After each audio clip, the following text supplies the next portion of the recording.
we got so many agents inside the government that are on the crime syndicate payroll. And it's just like the Congress and Senate. And the way they do it is they grease them. They'll give them, $1.5 million, and then all of a sudden they got them hooked for life. This seems to be the magic number with these people. And I've seen it. And, just like Al Martin said, God, Stu, he said we had 50,000 of them during Iran-Contra that were FBI agents, DEA agents, ATF agents, and others that were on the payroll and supervisory positions. That's how we maintained the cover-up. Yes. So an FBI agent could be sitting in his office with another one and not even know that the other one's already been bribed and sitting there with $1.5 million in his wife's trust account in one of the Cayman Isles or whatever, and that he's sitting there collecting the information. And when something gets out of hand in a local office where they're getting ready to bust one of the boys that work for the crime syndicate, then, they pass that information along. And that's what people do not understand, how bad it is. It's very bad. It's very bad. Hey, Cynthia, we got one call that's been waiting almost the whole time. I'd like to get to him. Oh, my goodness. If you could just answer this real quick, my last question. Did anybody else in Congress pull you aside and say, yeah, 9/11 was an inside job? Not on the record, even if you don't name them. But did you ever get any support in Congress that says, yeah, this thing looks fishy?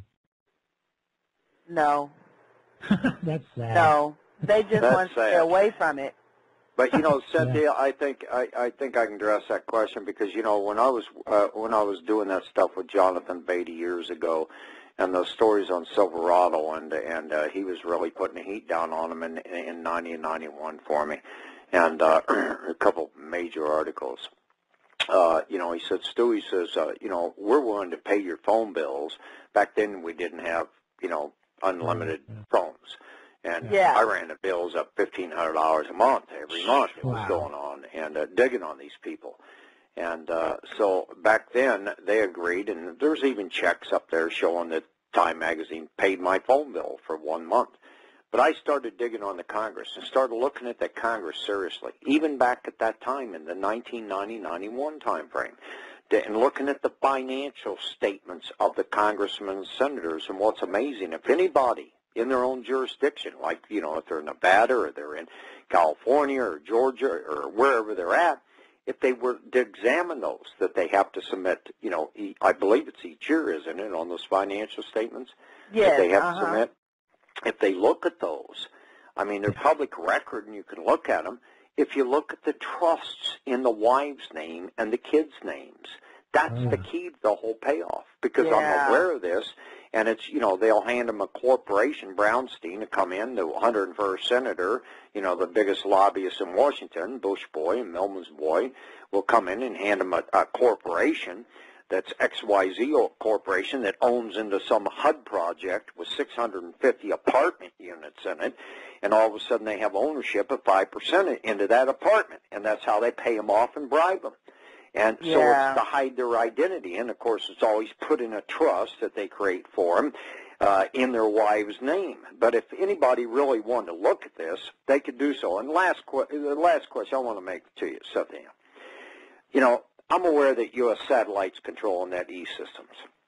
And I've even put a story up there. We did it in 2000. Tom Hennigan and I and others in 2006 made sure that we had the first honest election. And we got Interpol, and we got friends in French intelligence to bring in their little Sputniks, and we got friends in the CIA to put their satellite in. And there's a story up there, and we warned them in advance it was going to happen. And there were 2 bus satellites. If anybody wants to go back and look in Google that came down, well, I'm aware, because on the day of election, I got phone calls, and I had to broker information between agencies in behalf of the American government and the American people, and I don't work for the government. But I saw 2 bus satellites come down out of orbit on that day, and they came back within 6 months.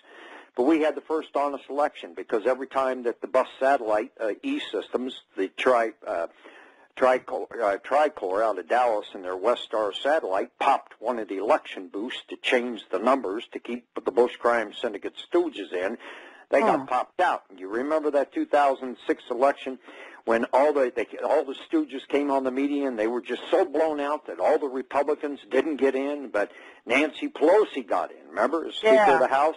That was because of them protecting. Well, then the next election, 2008, we sat and watched it, And guess what? Bush had all his little goons run around as they're pulling those electronic voting machines out and sticking in their chips and already fixed elections.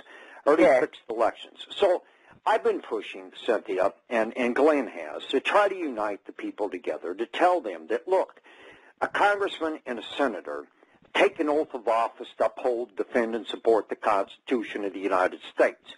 And that if they don't do that, we have the right to petition to recall those congressmen and senators, and everyone in the signed this NDAA Act signed off on it, saying they can pick you up and torture you and without trial and kill you, basically.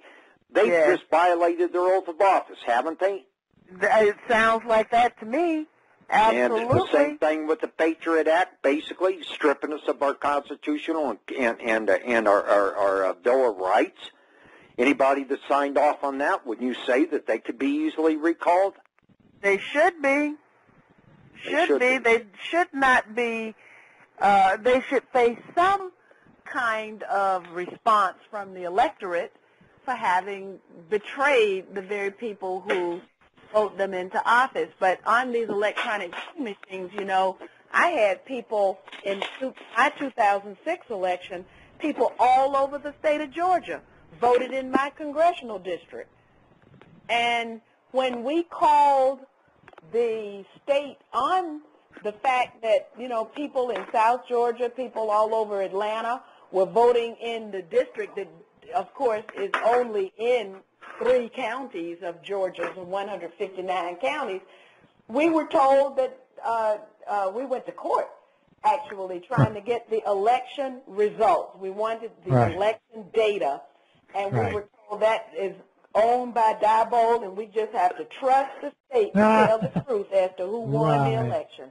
That's how I got kicked out of office the second time.